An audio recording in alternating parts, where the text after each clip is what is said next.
यहाँ पर जैसा कि आप देख सकते हैं बैटरी 2 के 12.4 वोल्टेज हैं और बैटरी 3 के भी 12.4 वोल्टेज हैं।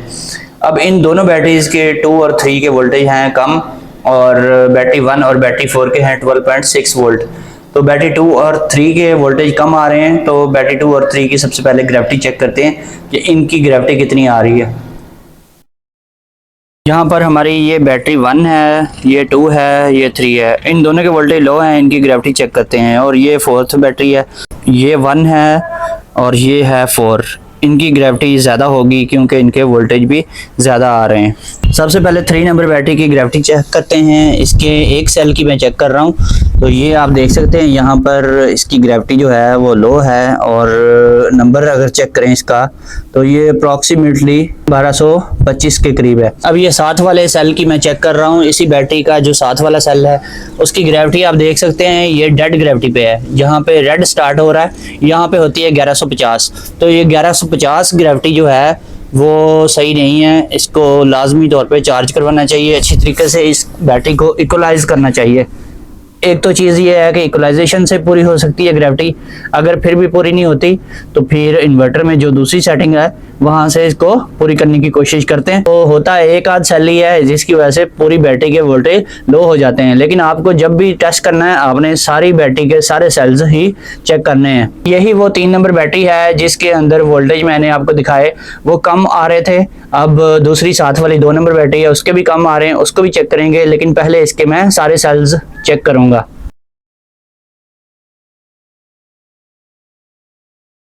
अब इस सेल की ग्रेविटी भी अप्रॉक्सीमेटली ठीक है, लेकिन ये भी पूरी नहीं है।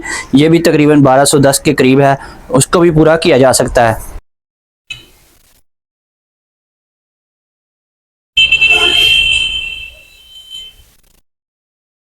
अब ये 7 वाला जो सेल है 4 नंबर सेल इसी बैटरी का, इसकी ग्रेविटी भी रेड के ऊपर आ रही है। यानी कि ये तकरीबन इस टाइम आप देख सकते हैं ये 1140 के करीब है। तो ये भी पूरी करने की कोशिश करते हैं, सेटिंग से ग्रेविटी पूरी करने की कोशिश करते हैं। अगर फिर भी नहीं होती तो फिर इसको इक्वलाइज करेंगे, उसके अलावा फिर भी नहीं होती तो फिर और तरीका जो है वो भी यूज़ करेंगे। ये 2 नंबर जो बैटरी है इसकी ग्रेविटी भी काफ़ी लो है, लेकिन ये ग्रीन के ऊपर ही है। ये जो 4 नंबर बैटरी है इसकी ग्रेविटी भी ऑलमोस्ट पूरी होने के करीब ही है, थोड़ी सी कम है, तो ये भी चार्जिंग से पूरी हो जाएगी। इसके अलावा जो नंबर 1 पे बैटरी पड़ी हुई है इसकी ग्रेविटी भी थोड़ी थोड़ी लो है।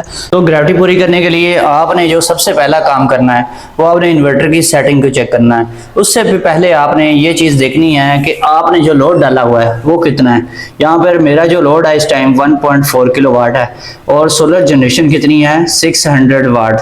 तो 600 समथिंग वाट है, जबकि लोड जो है वो इससे डबल है। जब लोड ज़्यादा डालेंगे और मुसलसल सारा दिन ऐसे डाले रखेंगे और वापडा का ब्रेकर भी ऑफ रखेंगे, तब आपकी बैटरी जितनी भी अच्छी है उसकी ग्रेविटी लो लाजमी हो जाएगी। तो इसके लिए आपको क्या चाहिए, वापडा का ब्रेकर को ऑन रखें और इन्वर्टर की सेटिंग को ठीक रखें। इन्वर्टर की सेटिंग ठीक होनी चाहिए ताकि वो वापडा को यूज़ भी ना करे फालतू में, वो सिर्फ तभी यूज़ करे जब बैटरी लो हो जाए, वैसे वो वापडा को बिल्कुल यूज़ ना करे।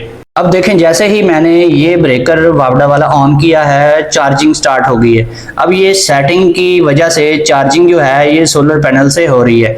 जैसे ही इसको ऑफ करते हैं चार्जिंग 0 हो जाती है। यहाँ पर आप देख सकते हैं कि वापडा बंद होने से चार्जिंग 0 हो चुकी है। तो ये चार्जिंग कैसे हो रही थी, इसको मैंने ऑन करवाया। तो ये होता क्या है, जब लोड आपका बहुत ज़्यादा होता है और बैटरी भी लो वोल्टेज पे आ जाती है तो फिर इन्वर्टर जो है वापडा से लोड चला रहा होता है। जो मेरा लोड है ये 1.4 किलोवाट इस टाइम इन्वर्टर ने वापडा के ऊपर डाल दिया है। तो इन्वर्टर ने वापडा के ऊपर ये वाला लोड डाल दिया है और जो सोलर है इस टाइम वो सिर्फ और सिर्फ चार्जिंग करवा रहा है। तो इस तरह से सोलर से चार्जिंग हो रही है। 8 एम्पेयर या 7 एम्पेयर 700 समथिंग वाट जो है ये सोलर के ही हैं, पीवी के, यहाँ पर पीवी लिखा हुआ है। तो ये पीवी जो है इस टाइम टोटली यूज़ हो रही है बैटरी चार्ज करवाने के लिए। तो इस तरह से अगर आपका लोड ज़्यादा होता है तो आपको चाहिए कि सारा दिन वापडा को ऑन रखें और इसकी अंदर से सेटिंग भी ठीक करें ताकि वापडा का बिल भी कम से कम आए और आपकी बैटरी जो है उसकी ग्रेविटी भी पूरी रहे। इसके बाद जो नेक्स्ट काम आपने करना है वो जाना है जी आपने सेटिंग में। सेटिंग में जाकर आपने यहाँ से चेक करना है कि आपकी बैटरी टाइप कौन सी लगी हुई है और आपके बैटरी चार्जिंग एम्पेयर्स कितने हैं। यहाँ पर 30 एम्पेयर रखे जाते हैं इन बैटरीज के लिए, तो इससे ज़्यादा ये एम्पेयर्स आपने नहीं कभी भी रखने। ज़्यादा एम्पेयर रखने से बैटरी ठीक होने का कोई चांस नहीं है, ख़राब भी हो सकती है। ये 20 भी आप रख सकते हैं और 30 भी रख सकते हैं। ये हैं सोलर से चार्जिंग के एम्पेयर्स।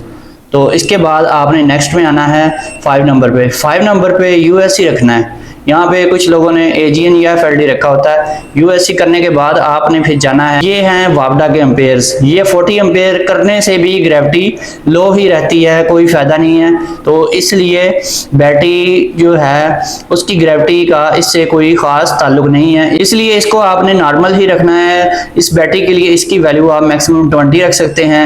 इससे कम अगर रखनी है 10 भी रख सकते हैं। 10 पे भी बैटरी की ग्रेविटी आपकी पूरी हो जाएगी। मैक्सिमम वैल्यू यहाँ पे रखेंगे ताकि बैटरी की ग्रेविटी जल्दी से पूरी हो जाए। जिन लोगों ने नंबर 1 पे SBU रखा होता है तो यहाँ पर उन्होंने एक और मिस्टेक की होती है। 12 नंबर पे उन्होंने 44 रखा होता है। 44 तक ड्रेन होगी, यानी कि ऑलमोस्ट बैटरी खाली ही हो जाएगी। उसके बाद ये बैटरी को यूज करना छोड़ेगा, उसके बाद ये वापडा को ऑन करवाएगा। इस वैल्यू को भी आप ज़्यादा रखें अगर आपकी बैटरियों की ग्रेविटी लो रहती है, तो इसको 46 रखें या 47 या फिर मैक्सिमम 48 तक आप रख सकते हैं।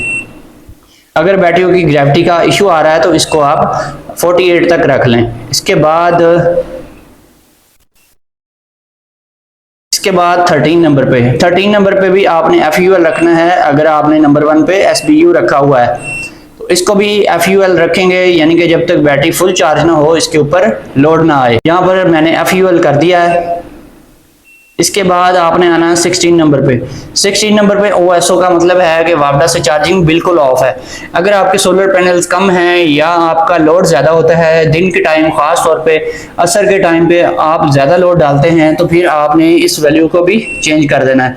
इसको फिर आपने रखना है, आप SNU भी रख सकते हैं अगर दिन के टाइम आप चाहते हैं सोलर और वापडा दोनों से चार्ज हो, लेकिन इसको CSO कर लें तो फिर भी ठीक है। अब आते हैं हम 26 नंबर पे। 26 नंबर पे आप अगर वैल्यू कम रखेंगे तो फिर भी बैटरीज चार्ज नहीं होंगी, तो इसकी वैल्यू जो है 58.4 होनी चाहिए इन बैटरीज के लिए।